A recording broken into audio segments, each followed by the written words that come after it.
ایک نوجوان، ایک جوشیلا نوجوان یہ چاہتا ہے کہ وہ بھی جا کر اس چیزوں میں حصہ لے، لیکن بڑے اس کی افادیت کے اور نقصانات کے پیش نظر ایسے معاملات سے اور ایسی حرکتوں سے اپنے بچوں کو روکتے ہیں۔ جی، تو یہ بھی ایک برکت ہو گئی، نقصان سے جو ہے روکنا اس طریقے سے۔ یعنی چونکہ گھر میں یا معاشرے میں جو بزرگ اور عمر رسیدہ قسم کے افراد ہیں، جی انہوں نے زندگی بھر چھوٹوں کی بہتری کے لیے بہت کچھ کیا ہے جی اور عظیم قربانیاں وہ دیتے رہے ہیں ہمیشہ، اور چھوٹوں کی بہتری اور خیر و خوبی کے لیے جی بڑے ہمیشہ اپنی خواہشات کا گلا گھونٹتے چلے آئے ہیں۔ جی تو لہذا اس چیز کا تقاضا یہ ہے کہ انسان ان کی قدر و قیمت کو سمجھے اور پہچانے، اور یہ حدیث یاد رکھنی چاہیے ہمیشہ، البرکہ مع اکابرکم، جی یعنی انسان اپنے بڑوں، اپنے بزرگوں، خاندان کے بڑے، جی گھر کے بڑے، پورے معاشرے کے جو بڑے ہیں، جو عمر رسیدہ ہیں، اگر ان کے ساتھ رہے گا، ان کی صحبت و معیت اختیار کیے رکھے گا، ان کے مشوروں کو قبول کرے گا اور ان کی رائے پر عمل کیا کرے گا، تو اللہ کی طرف سے انسانوں کو خیر و برکت سے نوازا جائے گا۔ جی اچھا، دوسری بات یہ اس میں ہے کہ ہم بڑوں کو صرف گھر کے بڑوں تک محدود نہ رکھیں، جی، یعنی جو گھر کے ذمہ دار ہوتے ہیں۔ سب سے بڑا درجہ اور پہلا درجہ انہی کا ہے، جی اس کے بعد معاشرے میں جو دیگر عمر رسیدہ افراد ہیں۔ جی اور دوسری بات یہ کہ جو مثال کے طور پر جو بڑے ہیں، ہمارے سیاسی بڑے ہیں، ان کی بھی عزت اور ان کی جو رہنمائی قوم کو اس کی ضرورت ہوتی۔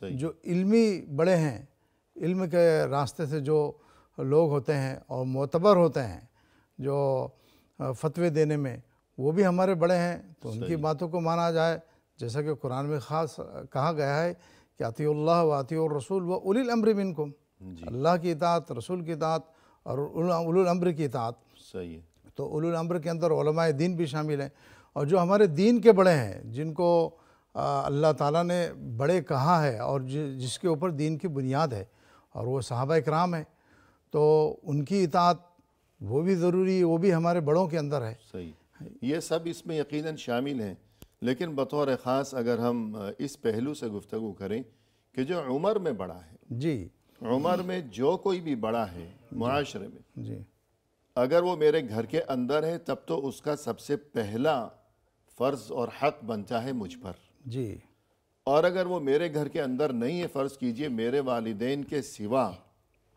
جو باہر ہیں میرے گھر سے، جی کہ میرا ان سے کوئی خونی رشتہ نہیں ہے، کوئی تعلق نہیں ہے، کہ پڑوسی کے گھر میں کوئی بڑا ہے، پڑوسی کے والدین ہیں، جی مجھ پر ان کا احترام بھی شرعاً و اخلاقاً ضروری ہے، اس لیے کہ جو انسان بھی عمر میں بڑا ہے، جی اس نے آخر کسی کو تو پالا ہے، جی کسی انسان کی تو اس نے پرورش کی ہے، اپنے بچوں کو تو اس نے پالا ہے، مجھے یا میرے بچوں کو نہیں پالا، جی تو اپنے بچوں کو تو پالا ہے۔ جی ہاں اور قرآن میں یہ ارشاد ہے کہ جس نے ایک انسان کو فائدہ پہنچایا یا ایک انسان کا بھلا کیا یا ایک انسان کی زندگی بچائی، جان بچائی، جی گویا اس نے تمام انسانیت کی جان بچائی، سبھی کو فائدہ پہنچایا۔ جی اور جس نے ایک انسان کی جان لی ہو، مارا ہو، قتل کیا ہو، اس نے تمام انسانیت کا قتل کر ڈالا۔ جی تو یوں جو کوئی بھی عمر میں بڑا ہے میرے لیے واجب الاحترام ہے، خواہ میرا اس سے کوئی رشتہ ہو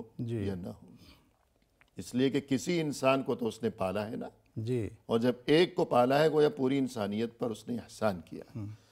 اگر ہم انبیاء کرام علیہم السلام کی زندگیوں سے کچھ مثالیں آپ کی زبانی سننا چاہیں اور اس بارے میں کچھ جاننا چاہیں تو کیا ارشاد فرمائیں گے آپ؟ دیکھیے، حضرت نوح علیہ السلام جس کی مثال قرآن کریم پیش کرتا ہے کہ اتنی لمبی عمر پائی انہوں نے، کہتے ہیں کہ 950 سال تک اپنی قوم کو دعوت دیتے رہے۔ جی، جی تو کفر شرک 950 سال تک جی دعوت دیتے رہے، کفر شرک سے روکتے رہے۔ وَلَقَدْ أَرْسَلْنَا نُوحًا إِلَىٰ قَوْمِهِ فَلَبِثَ فِيهِمْ أَلْفَ سَنَةٍ إِلَّا 50 عَامًا۔ تو اتنی 950 سال تو وہ دعوت و تبلیغ میں مشغول رہے، دیتے رہے۔ جی اس سے پہلے کی جو زندگی ہوگی نبوت سے پہلے کی، جی اور پھر طوفان کے بعد کی جو زندگی ہوگی وہ اس کے علاوہ ہے. وہ اس کے علاوہ ہے. جی تو یہ دیتے رہے، کفر شرک سے روکتے رہے. تو ظاہر ہے کہ یہ ان کی اتنی لمبی عمر پانے کے بعد یہ عمر رسیدہ شخص تھے صحیح. اور اپنی قوم کو برابر روکتے رہے اس سلسلے کے اندر. اللہ تعالیٰ نے اس کا کافی تفصیل سے ذکر بھی کیا. لیکن جب قوم نے ان کی بات نہیں مانا تو اس کے بعد اللہ نے تو کہا کہ اب ان کا وقت آ چکا ہے اور تم جو ہے میرے نظر کے سامنے کشتی تیار کرو. اب وہاں پر نہ بارش نہ کوئی دریا.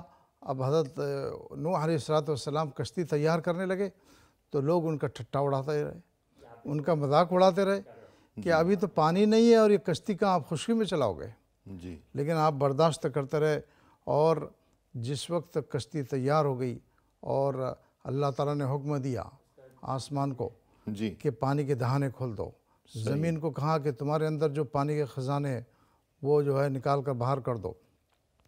جب اچانک طوفان آیا، طوفان آنے کے بعد جو لوگ تھے جو آپ علیہ السلام کی جو ہے انہوں نے حکم کو نہیں مانا، نوح علیہ السلام کے حکم کو نہیں مانا، تو وہ کشتی میں سوار نہیں تھے. کیونکہ کشتی میں سوار ہونے کے لیے ایک شرط رکھی ہوئی تھی جی کہ ایمان لانا ہوگا صحیح. اللہ پر، رسولوں پر اور جو عوامر الہیہ پر.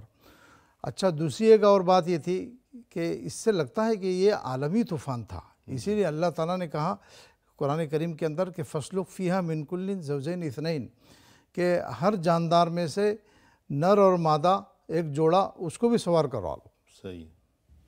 تو اس سے مطلب ہوا کہ عالمی طوفان آنے والا ہے اور جتنے بھی جاندار ہیں زمین کے اوپر، اس کے پشت کے اوپر، وہ سب خلاص ہو جائیں گے اور مارے جائیں گے. تو حضرت نوح علیہ السلام آپ دیکھیے کہ عمر رسیدہ ہونے کے باوجود بھی یہ سب اتنی محنت سے انہوں نے کشتی تیار کی اور اپنے قوم کو جو ہے اس طوفان کے اندر جو ہے لے کر چلتے رہے. اللہ تعالیٰ نے اس طوفان کے بارے میں جو ذکر کیا ہے وہ بہت اعلیٰ الفاظ کے اندر کہ یہ کشتی چل رہی تھی. جی، منظر کشی کی ہے کہ یہ کشتی چل رہی تھی ایسی موج کے اندر اور ایسی لہروں کے اندر جو پہاڑوں کے مانند تھی. صحیح. اتنی عظیم لہریں. تو حضرت نوح علیہ السلام کے اتنے بڑے پیمانے پر طوفان تھا. جی، اتنے بڑے تباہی تھی. پہاڑوں جیسی بلند و بالا لہریں تھیں، موجیں تھیں سمندر میں یا پانی میں، جو ہر جگہ پانی ہی پانی تھا. تو اس میں وہ کشتی چلاتے رہے. غرض بیان کرنا یہ مقصود ہے کہ نوح علیہ السلام 950 سال ان کی عمر ہو گئی. اس قدر عمر رسیدہ. لیکن انہوں نے یہ نہیں سوچا کہ میں یہ اتنا مشکل کام کیسے کروں. جی. اور میں تو اتنا عمر رسیدہ اور ضعیف کمزور قسم کا انسان. جی. لیکن اللہ کے حکم کی انہوں نے اس قدر بڑھاپے کے باوجود تعمیل کی. جی. کشتی تیار کی اپنے ہاتھوں سے. جی. ان کے ساتھی تو تھے نہیں. جی. گنے چنے اکا دکا بس. اور اس کے بعد یہ کہ اللہ کی طرف سے یہ حکم ہوا کہ جتنی بھی مخلوقات، جتنے بھی جانور ہیں زمین پر، جی، سب کا ایک ایک جوڑا آپ جو ہے ان کو اکٹھا کیجئے، جمع کیجئے، ان کو بھی کشتی میں سوار کیجئے. جی. تاکہ آئندہ ان کی نسل جاری رہے طوفان میں، کہیں وہ بھی ایسا نہ ہو کہ ان کی نسل کا خاتمہ ہو جائے. جی. تو یہ اتنا مشکل کام، پھر وہ ایسی موجیں پہاڑوں جیسی اور ایسا طوفان، جی. اور ایسے طوفان میں وہ کشتی چلاتے رہے یہاں تک کہ آخر طوفان تھم گیا. جی. اور وہ پانی خشک ہو گیا تو کشتی ایک جگہ رک گئی، ٹک گئی. جی. تو یہ اتنا بڑا کام نوح علیہ السلام نے انجام دیا، حالانکہ ان کی عمر کیا تھی؟ 950 سال. جی. تو ناظرین کرام، فی الحال لیتے ہیں ایک مختصر سا وقفہ. ہمارے ساتھ ہی رہیے گا.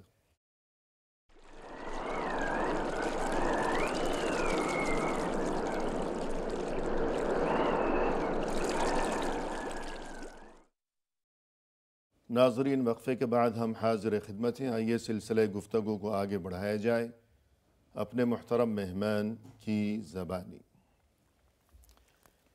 شیخ، وقفے سے قبل گفتگو یہ چل رہی تھی کہ معاشرے میں جو عمر رسیدہ جی. اور بزرگ قسم کے حضرات ہیں، چونکہ معاشرے پر، انسانیت پر ان کے عظیم ترین احسانات ہیں، وہ ہمیشہ قربانیاں دیتے رہے چھوٹوں کی خاطر۔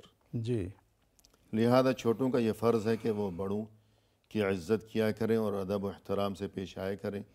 تو اس سلسلے میں چند مثالیں ہم آپ کی زبانی سن رہے تھے، تو آگے ہمیں حضرت ابراہیم علیہ السلام کی جو زندگی ہے جی تو اس سے بھی ہمیں اسی قسم کا سبق ملتا ہے، تو اس بارے میں کچھ ارشاد فرمائیے گا۔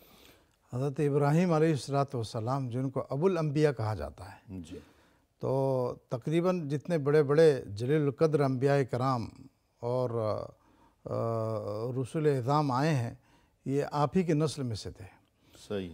حضرت موسیٰ علیہ السلام، حضرت عیسیٰ اور ہمارے نبی محمد صلی اللہ علیہ صلی وسلم، اللہ علیہ وسلم۔ جی یہ آپ ہی کی نسل سے ہے، اس لیے ان کو ابو الانبیاء کہا جاتا ہے۔ جی، یعنی انبیاء کرام علیہم السلام کے باپ۔ ہاں جی لیکن ایک بات ہے کہ آپ اگر نظر کریں گے تو آج جو ادیان سماویہ ہے، جی آسمانی دین جو تین بڑے سمجھے جاتے ہیں، یہودیت، نصرانیت اور اسلام، یہ تینوں دینوں میں اور مذہبوں میں حضرت ابراہیم علیہ السلام کو بہت اعلیٰ اور عرفہ مقام حاصل ہے، صحیح۔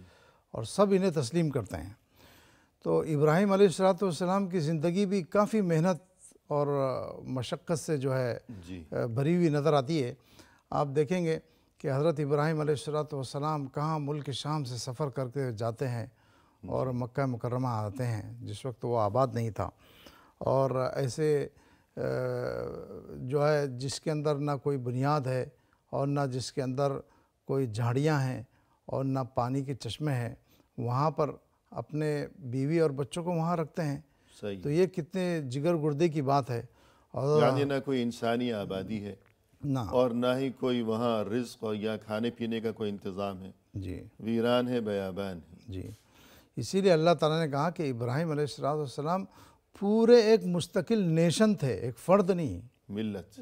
ایک ملت تھی، امتن قانتہ، پوری صحیح۔ جو اللہ کے حکموں کو ماننے والی ہے۔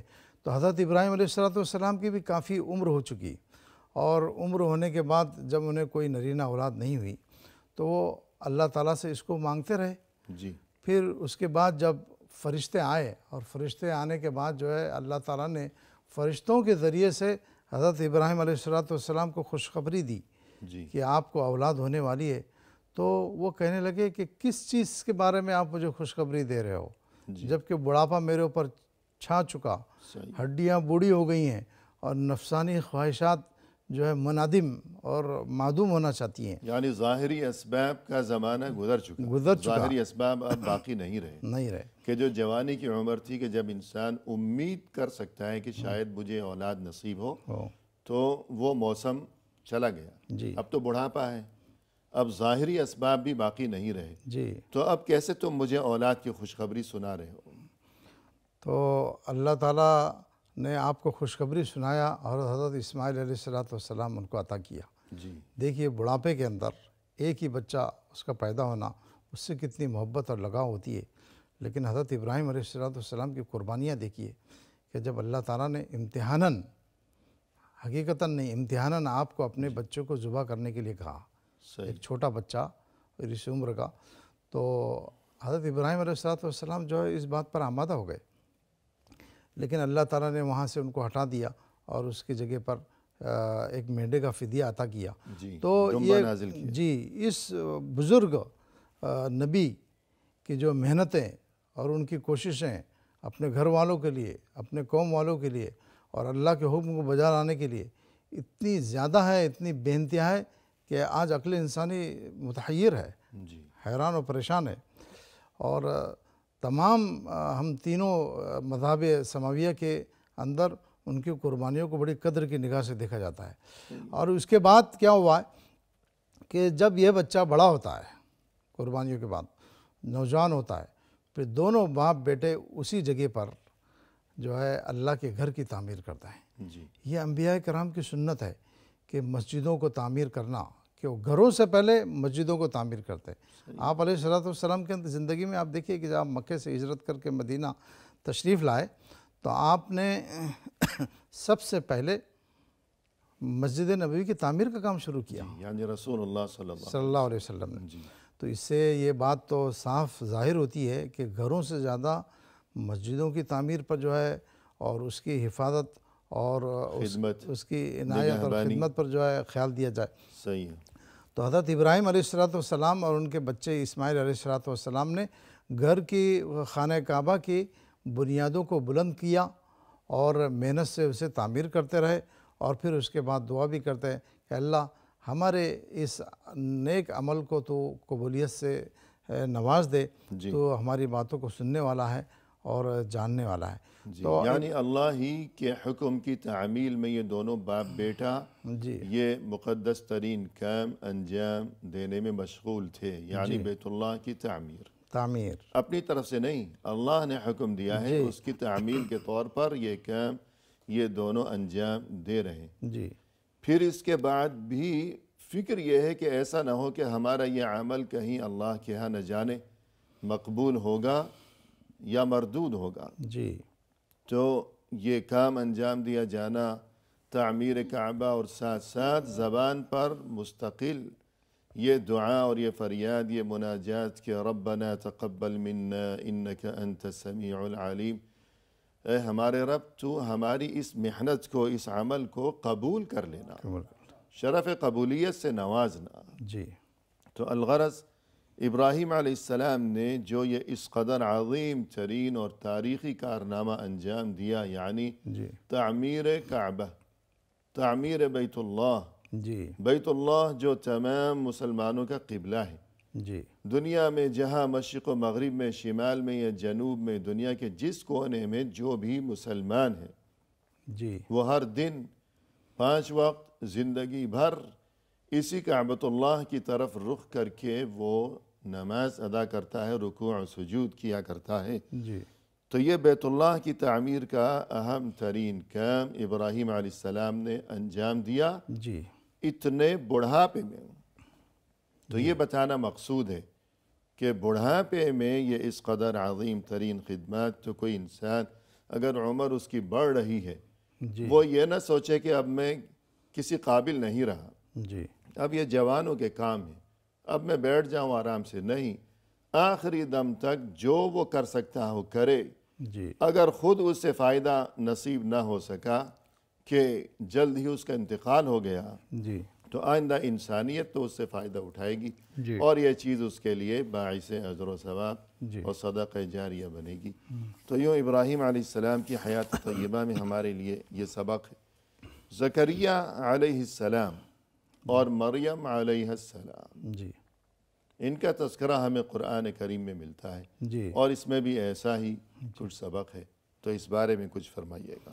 حضرت زکریا علیہ السلام یہ بھی بزرگ انبیاء کرام میں سے تھے جنہوں نے کافی عمر پائی، جی اور قرآن کریم کے اندر بھی ان کا مفصل تذکرہ ہے کہ جو سورہ مریم ہے اس کے ابتدائی کے اندر جو آیتیں ہیں حضرت زکریا علیہ السلام کے بارے میں، جی، اور سورہ آل عمران میں بھی تفصیلی تذکرہ ہے، جی وَكَفَّلَهَا زَكَرِيَّا۔ جی یہ حضرت مریم علیہ السلام کے بارے میں۔ تو حضرت زکریا علیہ السلام ایک معمر شخص تھے، جی اور وہ ان کو بھی ایک خواہش تھی، جیسے کہ فطرت انسانی ہے کہ انسان چاہتا ہے کہ اسے اولاد نصیب ہو، اور وہ جو ہے اللہ تعالیٰ نے ان کے الفاظ کو قرآن کریم کے اندر اس طریقے سے ذکر کیا کہ ربی انی وہن العظم منی، کہ اے رب میری ہڈیاں یہ کمزور ہو چکی ہے، واشتعل الرأس شیبہ، اور سر میں سفید بال آ چکے ہیں، بڑھاپے کے تمام آثار جو ہے نمودار ہیں۔ تو اس کے باوجود بھی میں تجھ سے نا امید نہیں ہوں، اور میں تجھ سے طلب کرتا ہوں کہ تو مجھے ایک لڑکا عطا کر۔ جی تو اللہ تعالیٰ نے حضرت یحییٰ علیہ السلام کی خوشخبری ان کو سنائی ہے، اور اس کے اندر مفصل تذکرہ ہے۔ تو حضرت زکریا علیہ السلام اپنی قوم کے لیے ایسا ہی نہیں کہ صرف اولاد نہ ہو تو انسان صرف اپنی ذات میں محدود ہو جائے۔ ان کے جو ایک سالی کی لڑکی حضرت مریم علیہ السلام جسے کہا جاتا ہے، مریم بنت عمران، ان کی انہوں نے پرورش کی، اور بہت اچھے طریقے سے پرورش کی۔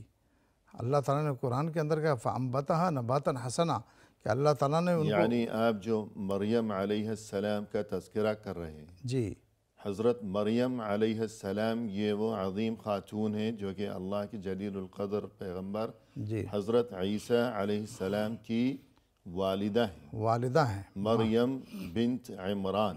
جی مریم علیہ السلام کے خالو تھے زکریا یا علیہ السلام، جی جو کہ اللہ کے نبی تھے، پیغمبر تھے۔ جی تو مریم علیہ السلام کی پرورش کی ان کے خالو زکریا علیہ السلام۔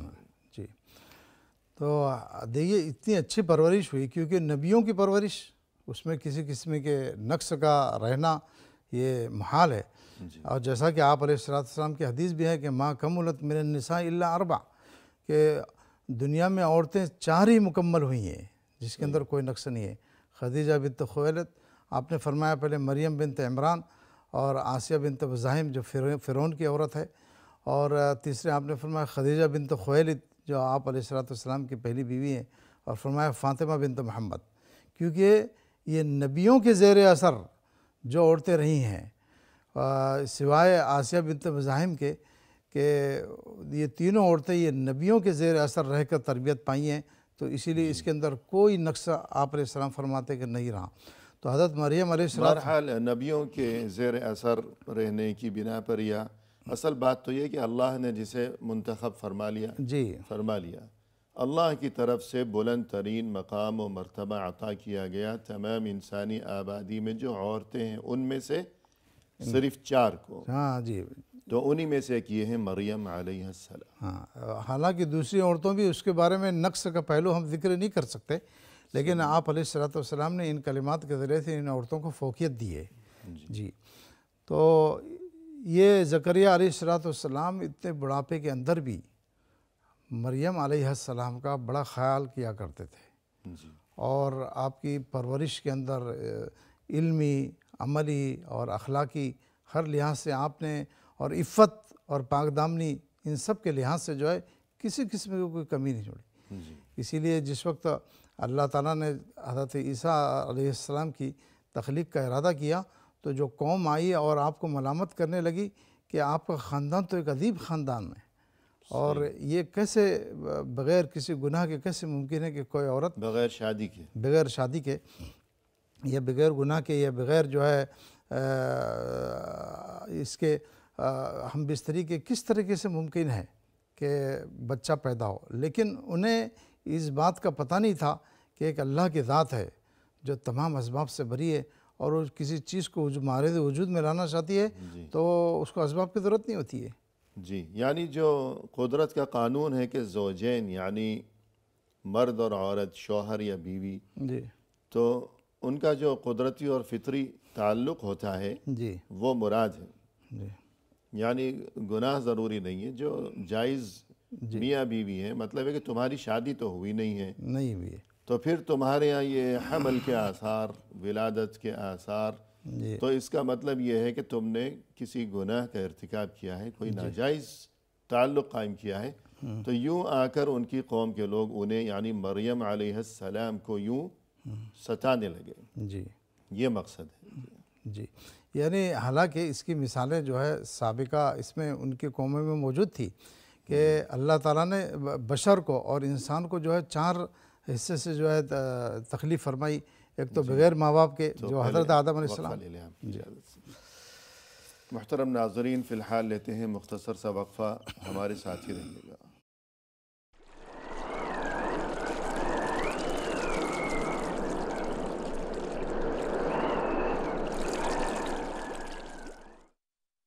ناظرین، وقفے کے بعد ہم حاضر خدمت ہیں، تو آئیے سلسلہ گفتگو کو پائے تکمیل تک پہنچایا جائے اپنے محترم مہمان کی زبانی۔ شیخ، وقفے سے قبل گفتگو یہ چل رہی تھی کہ انبیاء کرام علیہم السلام، آپ نے نوح علیہ السلام کا واقعہ بیان فرمایا، ابراہیم علیہ السلام کا واقعہ بیان فرمایا، زکریا علیہ السلام کا واقعہ بیان فرمایا۔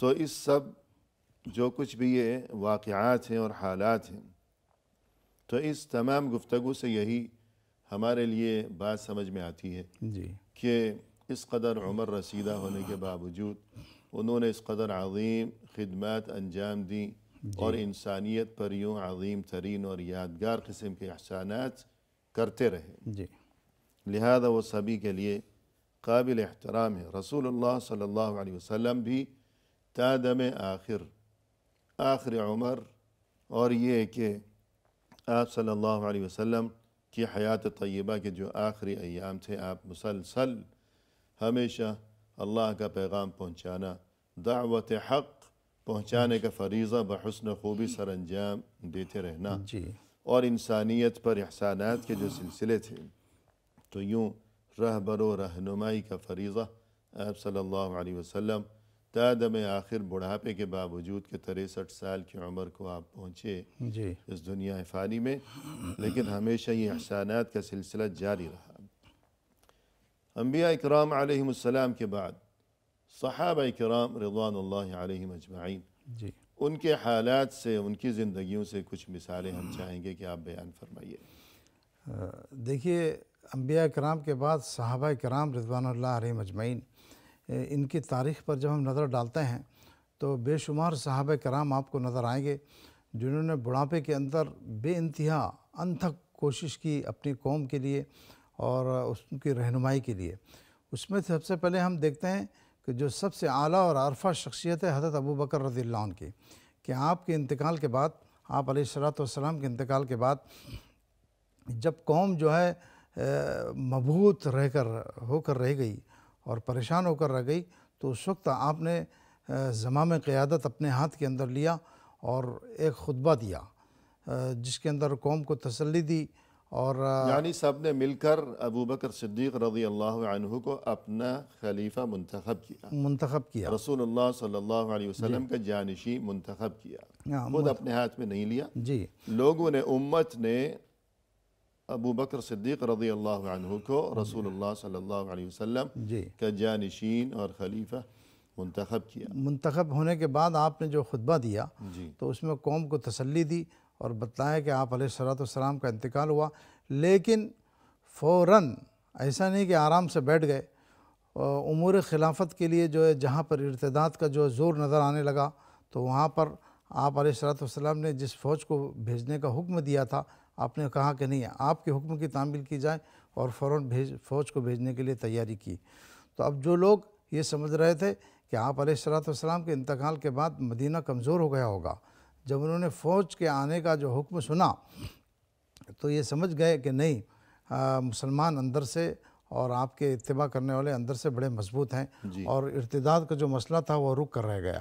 تو حضرت ابو بکر رضی اللہ عنہ کی زندگی بھی آپ دیکھیے کہ امور خلافت کو اور مسلمانوں کے امور کو اور معاملات کو جو ہے سنبھالنے کے لیے پورے اچھے طریقے سے گزری ہے۔ اس میں سے سب سے بڑا بہترین کارنامہ یہ کیا آپ نے کہ جو کتاب اللہ تھی، قرآن، اللہ کی کتاب قرآن کریم، اس کے جمع کرنے کا حکم دے دیا، اور پھر آپ ہی کے دور میں کتاب اللہ کو جمع کرنے کا ایک ہی دفتر کے اندر یعنی پہلی بار قرآن کریم کو کتابی شکل میں یکجا کیا گیا ابو بکر صدیق رضی اللہ عنہ کے دور خلافت میں اور ان کی زیر نگرانی۔ حالانکہ وہ عمر رسیدہ تھے، اور جو ان کی عمر تھی، تقاضا یہ تھا کہ بھئی کمزوری ہے، بڑھاپا طاری ہے، لیکن انہوں نے ایسا کچھ نہیں کیا کہ بیٹھ گئے ایک جگہ بیکار ہو کر، بلکہ خدمات انجام دیتے رہے۔ انس بن مالک رضی اللہ عنہ، ان کی جلیل القدر خدمات، اور یہ کہ رسول اللہ صلی اللہ علیہ وسلم کی احادیث مبارکہ کا بہت بڑا ذخیرہ جو امت تک پہنچا ہے، وہ انہی کے توسط سے پہنچا ہے۔ رسول صلی اللہ علیہ وسلم جب ہجرت کر کے مکہ سے مدینہ تشریف لائے، اس وقت انس بن مالک رضی اللہ عنہ کی عمر تھی صرف 10 سال۔ اس کے بعد رسول اللہ صلی اللہ علیہ وسلم مدینہ منورہ میں 10 سال رہے۔ تو اس دوران انس بن مالک مسلسل رسول اللہ صلی اللہ علیہ وسلم کے خادم خاص کی حیثیت سے خدمات انجام دیتے رہے، شب و روز، رات دن آپ صلی اللہ علیہ وسلم کے ساتھ سائے کی مانند لگے رہے، اور بہت کچھ کسب فیض اور سیکھنے کے سلسلے جاری رہے۔ تو 10 سال عمر تھی جب رسول صلی اللہ علیہ وسلم تشریف لائے، جی حضرت انس کی عمر جی 10 سال مزید ہو گئے، یہ 20 سال عمر ہو گئی، جی تو اس کے بعد 80 سال اور حضرت انس زندہ رہے، جی 100 سال سے زیادہ عمر ہو گئی، لیکن آخری دم تک یہ دنیا کو رسول صلی اللہ علیہ وسلم کی احادیث مبارکہ کا درس دیتے رہے۔ جی تو یہ خدمات، اس میں ہمارے لیے بہت بڑا سبق ہے۔ تو یہ تمام تر گفتگو جی کہ بڑوں کے احسانات کے یہ لامتناہی سلسلے، جی تو چھوٹوں کا کیا اس سلسلے میں جو بڑوں کے احسانات ہیں، اس کا تقاضا کیا ہے جی کہ چھوٹوں کا کیا فرض بنتا ہے، جی چھوٹے بڑوں کے ساتھ کیا سلوک کیا کریں، اس نیکی اور احسان کا جواب اور بدلہ کیسے دیا کریں، جی اس بارے میں کچھ فرمائیے گا۔ چھوٹوں کے اوپر یہ ضروری ہے کہ سب سے پہلے ان کی تعظیم کریں۔ بڑوں کی جی صحیح۔ ان کی تعظیم کریں، بڑوں کی، ان کا احترام کریں اور ان کے آرام کا خیال کریں اور ان کو ہر تکلیف دہ جو چیزوں سے ایسے الفاظ استعمال نہ کرے جن سے ان کو تکلیف پہنچائے۔ اور قرآن کریم میں صاف طور سے، خاص طور سے والدین کے بارے میں کہا گیا کہ وَقُلْ لَهُمَا قَوْلًا مَعْرُوفًا، ان سے بہترین بات کرو وَقُلْ لَهُمَا قَوْلًا كَرِيمًا، قولاً کریمہ۔ اور کہا کہ اگر کبھی تم کو ان کی کوئی بات پسند نہیں آتی ہے تو ان کے سامنے اف بھی مت کرو، اف کا لفظ۔ تو اگر جائے کہ والدین کے منہ کے اوپر ان کی تذلیل کرنا یا کہ ان کی بات نہ ماننا اور ان کو احترام نہ بخشنا، یہ تو بہت عظیم گناہ ہے اور اسلام اس کو پسند نہیں کرتا۔ تو صحیح ہے۔ تو والدین کا حق تو یقیناً سب سے پہلے نمبر پر ہے، جی سب سے بڑا ہے، والدین کا ہے۔ لیکن جو والدین نہیں بھی ہیں، فرض کیجئے میرا کسی سے کوئی تعلق نہیں ہے، مجھے معاشرے میں اپنے آس پاس یا راہ چلتے کہیں بھی کوئی بھی ہاں جی عمر رسیدہ کمزور انسان نظر آیا ہے، جی تو مجھے اس کے ساتھ کس طرح پیش آنا چاہیے؟ تو مثلاً ہمیں یہ بات یوں بھی سمجھ میں آتی ہے کہ رسول اللہ صلی اللہ علیہ وسلم کا یہ یادگار ارشاد مبارک جی فرمایا کہ ان من اجلال اللہ تعالی ہاں اکرام ذی الشیبۃ المسلم، جی کتنی عظیم بات ہے یہ، اس بارے میں فرمائیے گا۔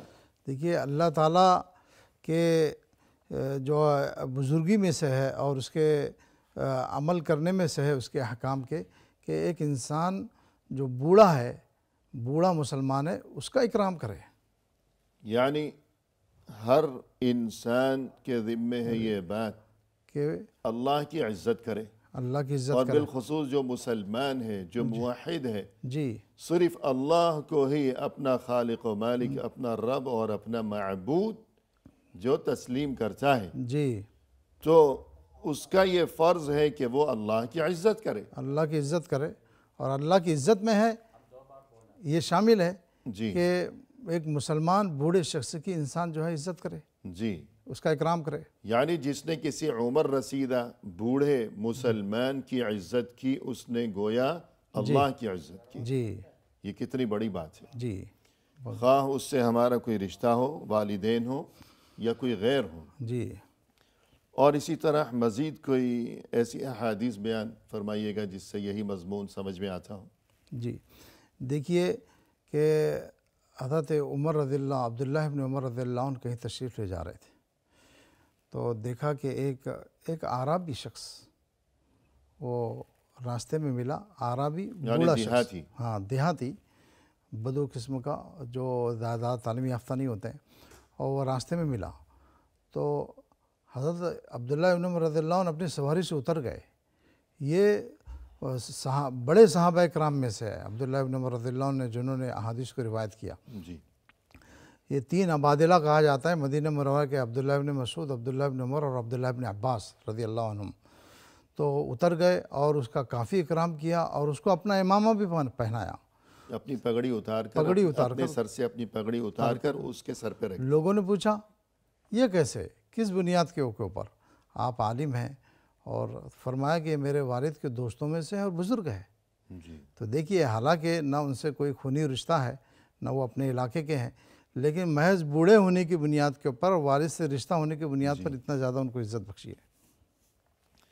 اسی طرح اس سلسلے میں ہمیں ایک اہم ترین حدیث یہ ملتی ہے کہ رسول اللہ صلی اللہ علیہ وسلم سے جب دریافت کیا گیا کہ لوگوں میں سب سے بہترین شخص کون ہے، تو آپ صلی اللہ علیہ وسلم نے جواب میں یوں ارشاد فرمایا، من طال عمرہ وحسن عملہ، جی کہ جسے طویل زندگی نصیب ہوئی جی اور اس نے عمل بھی اچھا کیا، ہمیشہ اچھے کام کرتا رہا، جی کہ لمبی زندگی ہے اور اس کا عمل بھی اچھا ہے، اس کی سیرت پاکیزہ ہے، جی اخلاق و کردار اس کا درست ہے، اللہ کی عبادت بھی انجام دیا کرتا ہے جی اور اللہ کے بندوں کے ساتھ بھی خوش اخلاقی کے ساتھ پیش آیا کرتا ہے وہ ہمیشہ، تو یہ بہترین انسان ہے۔ جی تو یوں اس سے بھی یہ بات سمجھ میں آئی کہ جو عمر رسیدہ قسم کے لوگ ہیں، رسول صلی اللہ علیہ وسلم کے ارشاد کے مطابق وہ بہترین لوگ ہیں، جی اور جب وہ بہترین لوگ ہیں تو پھر وہ واجب الاحترام ہیں۔ جی بلکہ رسول صلی اللہ علیہ وسلم نے یہ بھی فرمایا کہ لیس منا من لم یوقر کبیرنا، جی جس نے بڑوں کی عزت نہیں کی، احترام نہیں کیا، جی وہ ہم میں سے نہیں ہے، نہیں ہے، یعنی وہ مسلمانوں میں سے نہیں ہے، ہماری امت میں سے نہیں ہے۔ پروگرام کے اختتام پر ہم تہہ دل سے آپ کا شکریہ ادا کرتے ہیں کہ آپ تشریف لائے اور آپ نے رہنمائی فرمائی، لہذا جزاکم اللہ خیرا، جزاکم ایضا۔ آمین یا رب۔ اور اسی کے ساتھ ناظرین کرام، اختتامی موقع پر تہہ دل سے ہم آپ کا بھی شکریہ ادا کرتے ہیں کہ آپ نے ہمارا یہ پروگرام دیکھا۔ ہمیں دیجیے اجازت، فی امان اللہ، وآخر دعوانا ان الحمد للہ رب العالمین۔